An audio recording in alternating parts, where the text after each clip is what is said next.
नंद बाबा और यशोदा मैया के लाला कान्हा अपने बाल रूप में अद्भुत लीलाएं करते थे। उनकी बांसुरी की मधुर धुन सुनते ही गायें ठहर जाती, पक्षी चुप हो जाते और गोपियां सब कुछ भूलकर उसी धुन में खो जाती। एक शरद पूर्णिमा की रात थी। चांदनी पूरे वृंदावन को चांदी सा चमका रही थी। यह कोई साधारण धुन नहीं थी, यह प्रेम और भक्ति का आह्वान था। उस धुन को सुनते ही गोपियां अपने अपने घरों के काम छोड़कर वन की ओर खिंची चली आईं।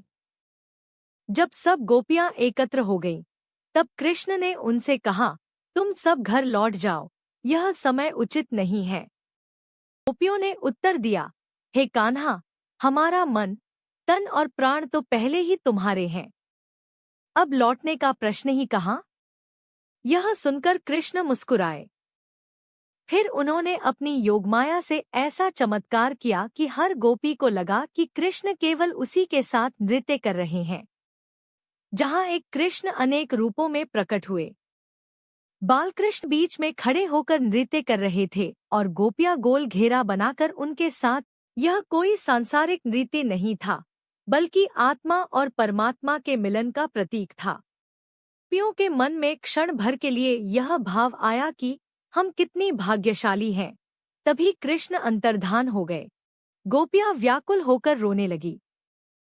तब उन्हें समझ आया कि अहंकार से भगवान दूर हो जाते हैं। गोपियों की सच्ची भक्ति देखकर श्री कृष्ण पुनः प्रकट हुए और कहा, तुम्हारा प्रेम निष्काम और पवित्र है। यही सच्ची भक्ति है।